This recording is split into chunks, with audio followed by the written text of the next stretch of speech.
Chris Fedor, Cleveland.com. Hey, Kev, good to see you. How's your calf, first of all? Calf is good. Good. And how do you feel coming into this season, like in terms of the mental space that you're in and physically as well? On both fronts, I feel good. I think, the last 10 weeks of just taking care of my body, making sure that my feet are underneath me, as well as just mentally preparing for season 14 of something I've been really focused on. Just putting my head down, keeping quiet, and just going about my business. I know you talked about it the other night on the show, but with Jerry Colangelo saying the things that he did after you decided to pull out of the Olympics, what was your reaction to that when you heard it initially? Honestly, Chris, I appreciate and understand you asking that question, but that's something that I've already answered. I've already spoken about it. Just I've mentioned to the team, we've moved on from that, but I appreciate it. Thank you.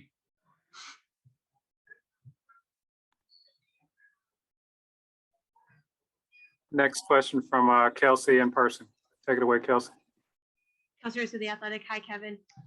You touched on it, this being your 14th season, but what is your approach to this year, kind of knowing what coming in with Evan here and Lowry here? What is your approach coming in? Yeah, just try to compliment those guys, help those guys as much as I can.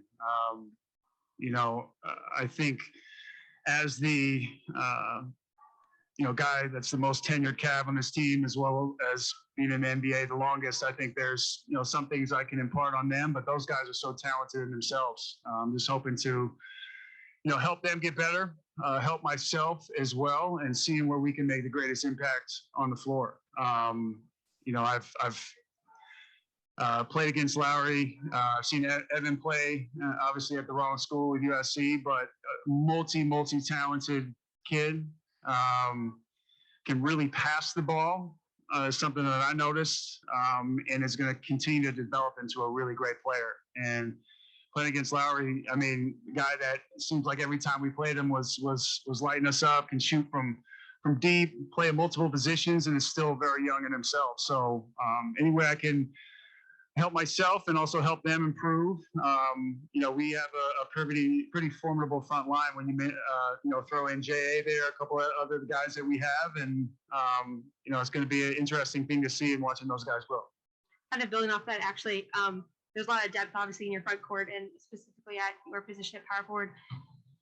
Kind of going into the season, sort of as minutes work out and everything, are you excited about this aspect of it, that you do have this depth, but that it sort of can also affect minutes wise, of just being able to play all of you guys at some point throughout the games? Sure, no, for sure. And I think it's going to be one of those situations where if a guy's playing great and affecting the team in the right way, he's going to play as he should. I think I overheard Kobe and JB talking about it. Bull said something last night about us all holding each other accountable, and that's me being in year 14 all the way to Evan. So I think that's something that kind of transcends wherever any team is at. And if you can truly apply that, I think it's only going to help everybody. So check all that other BS out the door, or at the door, I should say, and then let's all come to play and play winning basketball.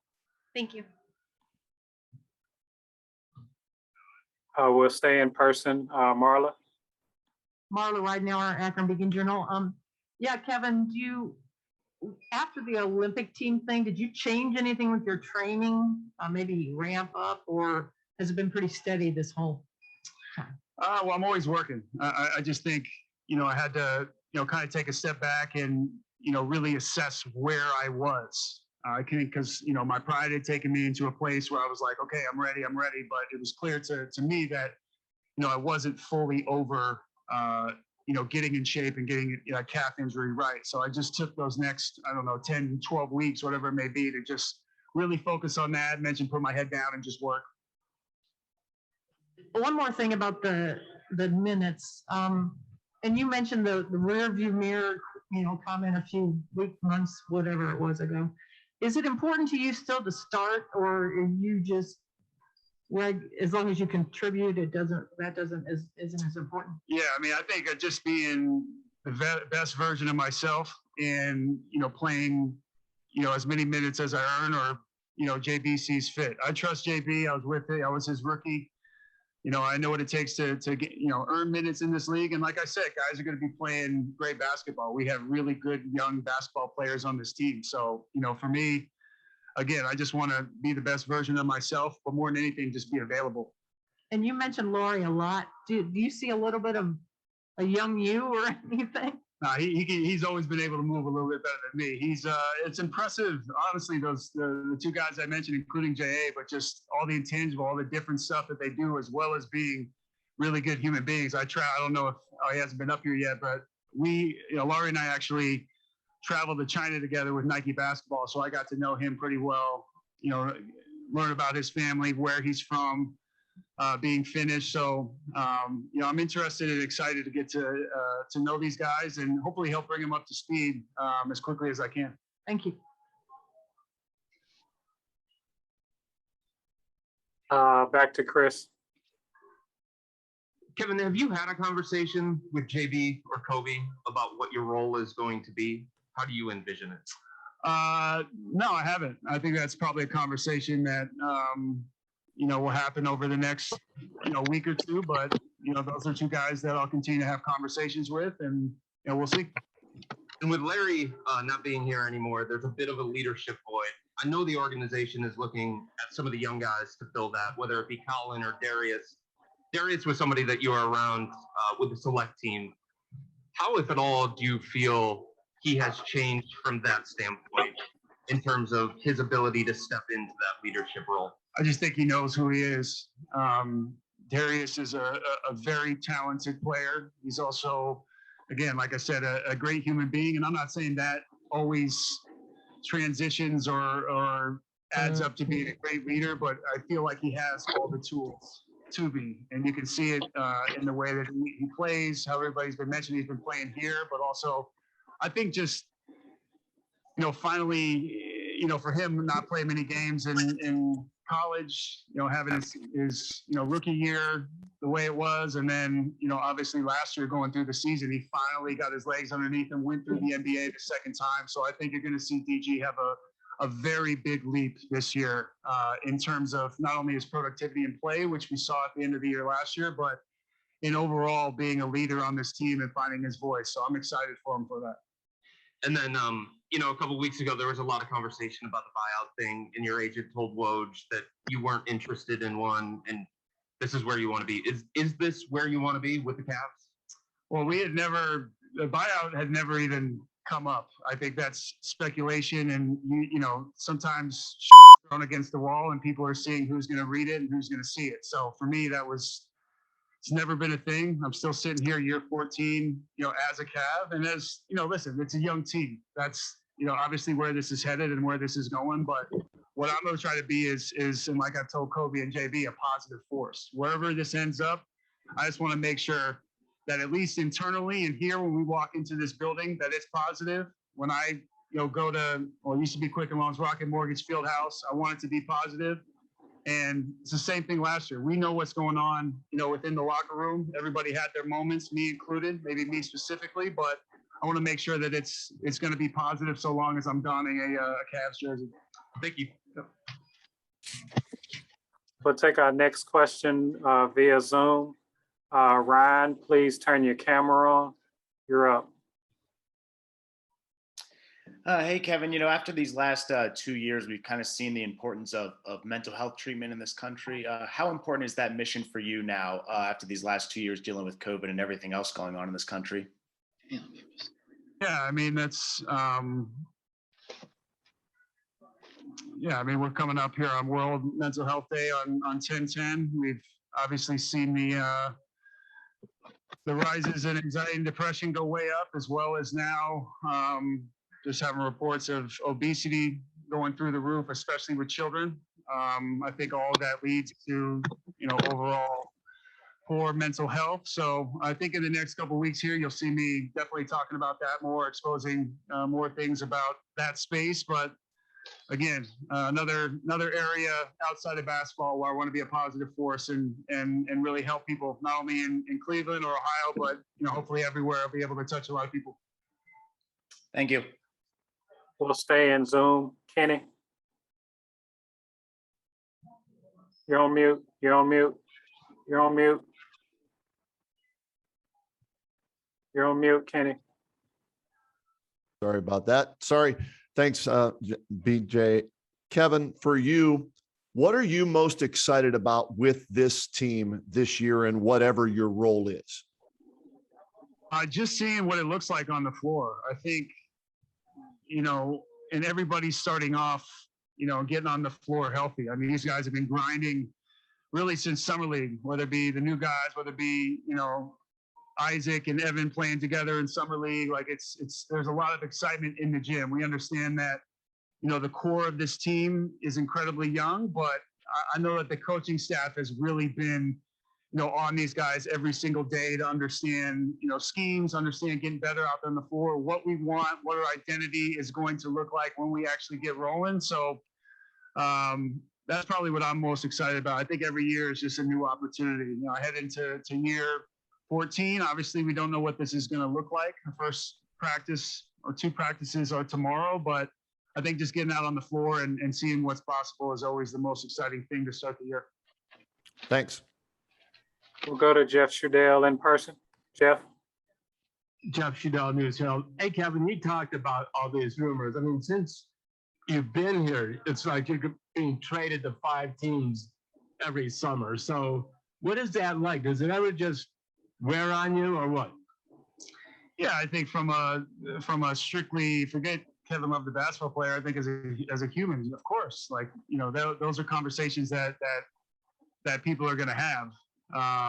And whether it's been real or not, those are constant. But again, I've had to learn to let go of things that I can't control and just, try to understand that flat out, I'm not perfect. I'm not going to be perfect. Hopefully I learn from it, gain something from it, humble myself, and just keep moving forward. So for me, I think that's something that's going to continue to be there. And that's fine. So long as I'm here, I'm going to put my best foot forward and try to help everybody. So is it more difficult earlier when these rumors started than it is now, or have you just let it roll off your back? No, I think just being more comfortable in my own skin. I think, it's maybe being numb to it is the wrong word, but the best thing you can do is just, like I said, put your head down, grind, work hard, and let everything fall as it should. Thank you. Thanks. We'll go back to Zoom, and I apologize in advance if I mispronounce your name. Sergen? Thank you so much. Kevin, real quick question for you. You're saying you're the longest tenured Cav, but you also have your teammate Jetty Osman going to his 5th season with the Cavaliers. What are you really expecting out of Jetty for this season? I think just continuing to get better. I think, kind of at his position, being able to play the 2 and the 3, that versatility always helps us. So Jetty has the size to get out transition, can shoot the ball, can get to the free throw line, make himself available cutting, and then on the defensive end, be able to guard, really positions 1 through 4. So I think that's always a luxury when you're able to put a guy out there on the floor that plays like that. Thank you, Kevin. One more in Zoom. Fago Franklin. Hey, how you doing, Kevin?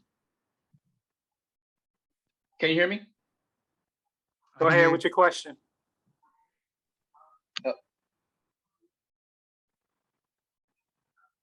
Can you hear me? We can hear you. Go ahead with your question. Perfect. What makes Colin Sexton a threat on the floor, and what do you think he needs to improve on? Colin Sexton being on the floor is a threat. I mean, it's never. You're never not under duress when he has the ball. We watched a couple clips even last night at dinner, and this was just, in the scrimmages, and he's just, under control going that speed, and not a lot of people can do that. So, I think it's devastating what he's able to do out there on the floor when he has the ball, when he's playing downhill. I think it's on us to knock down shots when he finds us, and also, just free him up, the bigs to free him up and let him play his game. So I think he's again, one of those guys that can put 20, 30 points on you in a hurry, and somebody who every single night is going to go out there and compete. I mean, I always say, I think we all said it, like, you don't get that nickname for a reason. So he can, put the pressure on you and put points up in a hurry. Thank you. We're gonna go with our last one in person, Spencer. Spencer Davies, basketball.com. Hey, Kev, you guys obviously have a young team, but the young guys have experience now. So it's obviously tough to say, when you're going to take that next step, but you kind of have to take that next step when you have these guys now. What does that look like? Do you think, obviously, other than the wins, that you see these guys coming together and using those experiences from the past of losing and the injuries and all that to move it forward? I think it's just a belief, honestly, when you step on the floor that, we know we can win. They got to feel that.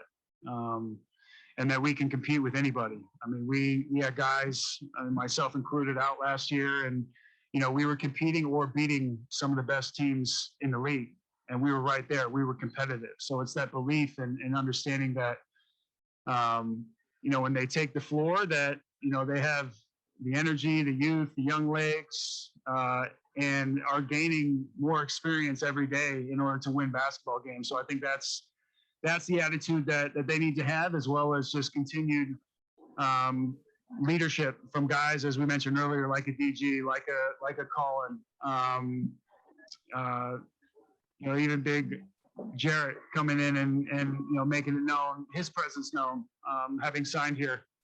I think all of that is going to help everyone trend in the right direction, and I think especially the young guys really gaining their voice and settling themselves in as leaders.